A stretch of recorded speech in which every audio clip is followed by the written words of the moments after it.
Vamos agora para um outro assunto aqui, falar de justiça eleitoral, porque ontem a fila estava imensa em frente à Casa da Democracia. Estamos hoje em contagem regressiva, né? Seria o último prazo, 4 de maio, para que os eleitores ficassem em dia com a justiça eleitoral. Mas quem vai trazer todas as informações para a gente agora é o repórter Oliveira Júnior. Olá, Oliveira, conta para a gente como está a situação, então, para a regularização do título eleitoral. Bom dia para você e para a sua equipe. Pois é, Luciana, bom dia para você, bom dia, Daniel, professor Haroldo Arruda Júnior, você que acompanha a Notícia de Frente em todo o estado de Mato Grosso.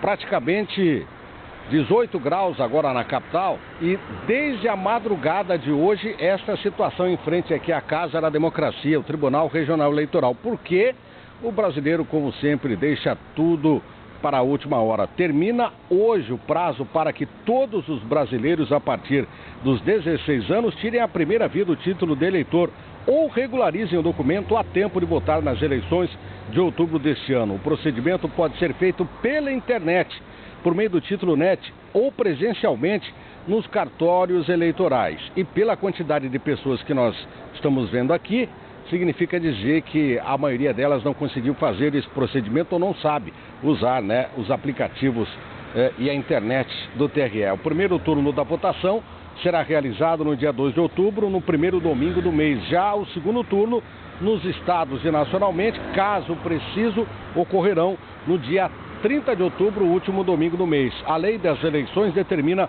o fechamento do cadastro eleitoral 150 dias antes de cada pleito. Nesse período, as pessoas podem resolver pendências, como transferência de domicílio eleitoral ou outras decorrentes de ausência ou justificativa nas 3 últimas eleições. Essa é a situação.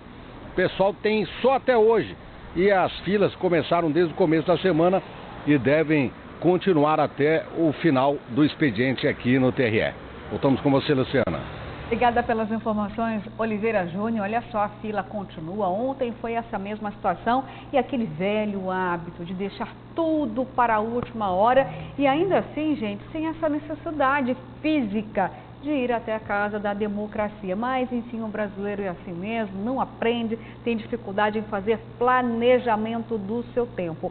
E ontem falamos muito sobre isso, professor, inclusive trouxemos aqui, Daniel, os atores de Hollywood, os atores norte-americanos, né, colocando o dedo aqui no processo eleitoral, conclamando a participação dos jovens, e repercutiu novamente com o presidente Jair Bolsonaro. Dessa vez foi com a Anitta, viu? Porque a Anitta disse que é muito amiguinha do Leonardo DiCaprio e acabou também apoiando mais uma vez o fato dos jovens irem, né, cumprir com o seu dever de conceder o voto, né? E aí vamos ver então, temos aí os tweets de ontem que falamos aqui do Mark Ruffalo, que é o incrível Hulk, o Leonardo DiCaprio, mas hoje nós temos uma resposta do presidente Jair Bolsonaro para a cantora Anitta. Vai aparecer aí nessa tela daqui a pouquinho, tá? Justamente falando a respeito desse convite dos jovens eleitores. Enquanto a gente coloca aí no ar o tweet do presidente Bolsonaro em resposta à Anitta, a gente vai continuar falando sobre isso, que é muito importante. Olha só a resposta do presidente. Fico feliz que tenha falado com um ator de Hollywood, Anitta. É o sonho de todo adolescente. Eu converso com milhares de brasileiros todos os dias. Não são famosos, mas são a bússola para nossas decisões, pois ninguém defende e sabe mais sobre o Brasil do que o seu próprio povo. E por que ele respondeu isso? O que a Anitta disse? Olha só. Então, eu conto, ontem eu passei horas com o Léo DiCaprio falando sobre a importância dos jovens tirarem seu título de eleitor. Está na reta final. Vocês sabiam que ele sabe mais sobre a importância da nossa floresta amazônica do que o presidente do Brasil? Pois sabe. Bom, e aí o presidente deu a resposta que nós acabamos aqui de citar. Gente, e por quê? Ontem até o professor fez uma pergunta. Só que ele errou aí, eu preciso corrigir isso. Ele não sabe. O Leonardo DiCaprio não sabe absolutamente nada, entendeu? Sim, já vamos chegar lá. Tá, porque é uma bobagem o que ele falou. Então tá bom, você vai corrigir, é que eu não aguento, entendeu?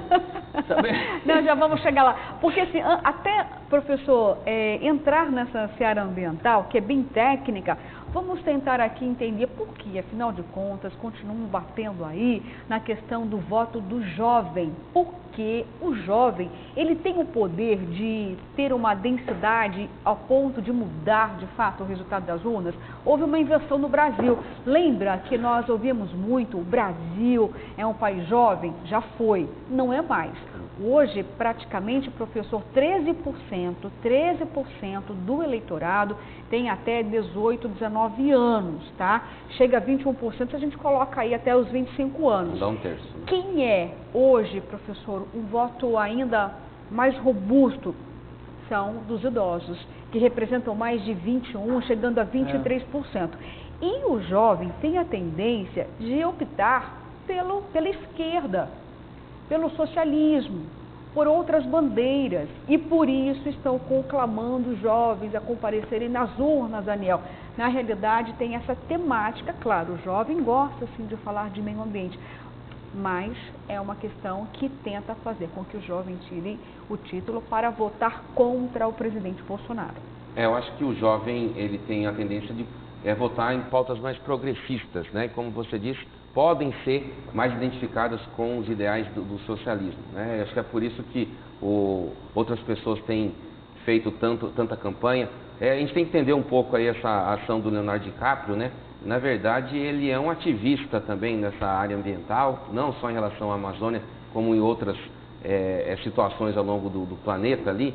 E ele costuma, assim, sempre se declarar em relação à Amazônia, já tem de alguns anos que vem fazendo isso, e tem esse enfrentamento com a atual gestão do Palácio do Planalto, não é de agora. E agora essa questão está se acentuando, né, porque além da Amazônia entrou em foco a questão do voto dos jovens, e ele imagina que mobilizando os jovens pode acontecer uma votação mais expressiva contra o presidente Bolsonaro, que é com quem o Léo DiCaprio trava essa batalha já há algum tempo, né? Mas é curiosa essa batalha, essa discussão aí nas redes sociais, né? O Bolsonaro tem sempre respondido a cada provocação, até em relação ao incrível Hulk, ao Mark Ruffalo. São outras pessoas que estão tentando aí ver aqui de fora o processo eleitoral brasileiro, né? E também a questão ambiental aqui, como se desenrola, e a questão está muito quente, né? E o Bolsonaro está aí pronto para reagir o tempo todo. Professor, olha só, não sou eu que estou dizendo que a preferência do jovem no momento é contra o presidente Bolsonaro. As pesquisas estavam revelando aí que apenas 17% desses jovens tendiam a votarem em partidos da direita, o restante em partidos da esquerda. E o senhor mesmo já disse aqui nessa bancada que o jovem é mais apaixonado, que o jovem é mais barulhento, por isso essa disputa, professora, acirrada pelo voto do jovem, porque ele se manifesta. Ele se manifesta, ele propaga a opinião, né? Ou seja, ele tem uma reação lógica, é bom ou é ruim, né? E isso é importante para a política, mas infelizmente boa parte dos nossos jovens, né, construíram ao longo das suas vidas, por conta de uma deficiência muito grande, de uma formação política, né, uma falta de vontade política, de participação política. Nós não temos uma boa formação e não tivemos uma boa formação política para os jovens. Eles construíram outros valores, outros princípios, né? Isso não foi bom. Não foi bom por quê? Porque boa parte dos jovens hoje acabam votando só por conta de pressão. Exatamente, eles são pressionados a votar. Se o voto fosse facultativo, nunca que ele iria. Ele vota porque o pai diz, olha, é importante, a mãe diz, é importante. Olha, se você não votar, você não vai poder participar do concurso que você está estudando. Se você não votar, você não vai poder participar disso, daquilo, existe multas. Então, ele acaba votando por conta disso. Seria muito diferente se nós tivéssemos realmente jovens com boa formação política e conscientes, né, da importância do voto. Aí certamente nós teríamos inclusive políticos melhores, né?